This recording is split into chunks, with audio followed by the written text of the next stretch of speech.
So while I work on my team building guide, I thought it would be a great idea to just give people some starter teams to work with just in case they are a bit confused. What I've done is created one team for each SSR unit in the game as of this moment. These teams should have decent to great party buff synergy and should be able to do 3 or 4 character chain skills. Feel free to use the chapters to jump to the hero of your choice if you don't want to sit through the entire video. Let's start hot with a 2-for-1.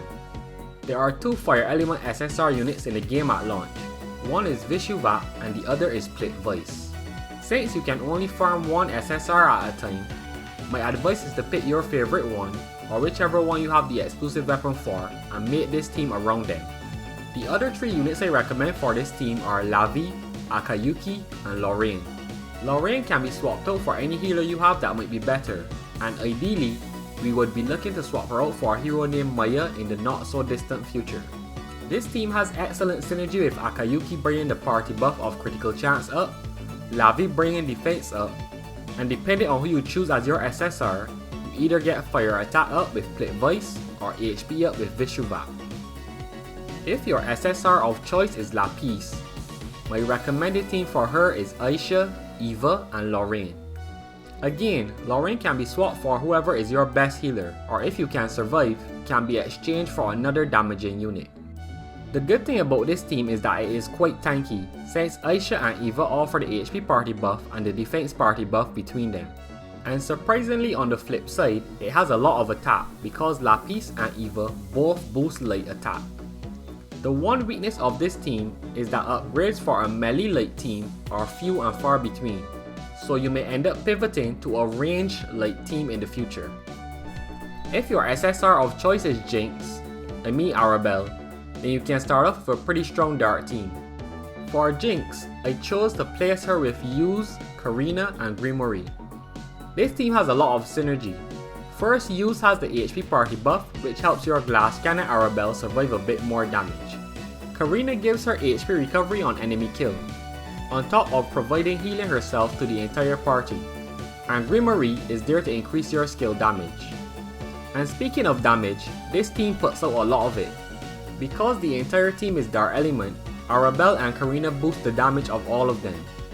Grimoire can drop enemy defense, Yuz can drop the enemy dark resistance and drop their attack, and all 4 of these can chain their skills together. So when it comes to damage output, this will be the team to beat. While upgrading this team is going to be slow, as they don't release dark units too often, you can rest well knowing that 3 of these 4 units are excellent raid units, so you will be ready for the dark type raids in the future. Let's do the other dark element SSR next, who is Lupina. For her, I chose Shapira, Karina and Grimoire, and all of the listed benefits I stated for Arabelle's team applies here. The only reason I swapped to Yuz for Shapira is to be able to do a 4 character chain attack, but feel free to use Yuz instead, as she is the better long term unit when compared to Shapira. Now let's talk about your Earth type team led by Tinia. There will be a time in the future where the Earth element will run the meta for a very long time, so anyone who starts on the Earth path will have a bright future ahead of them. For Tinia, I have chosen to go with Craig, Ayoba and Hikate. I can hold my chest high and promise you that this team alone can take you to the endgame without a single upgrade.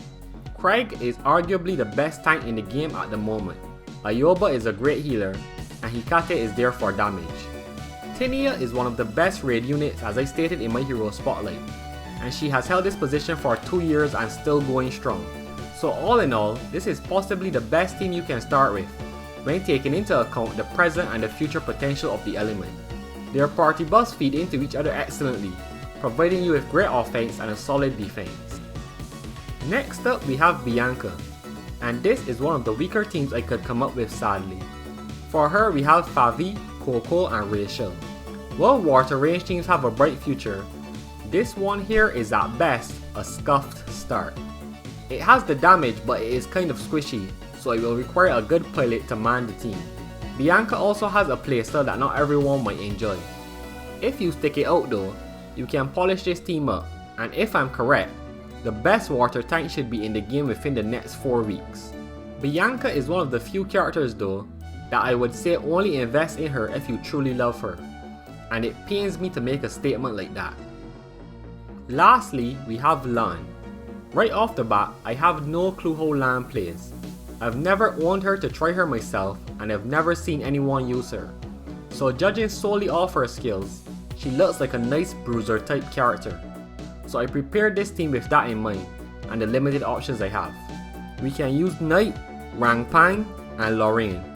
This team should be near unkillable with the amount of healing you will be outputting and the defense party buff from Rangpang. I will warn you though, that some of the future chapters have a lot of dark type enemies, so running a full basic team will make it extra hard in your future.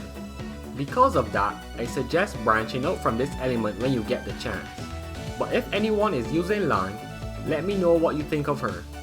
And that's one team for each SSR hero in the game. This video ended up taking longer than I anticipated, but I hope I was able to help you. Until next time, my name is Kujet and you can expect more Guardian Tales videos in the future.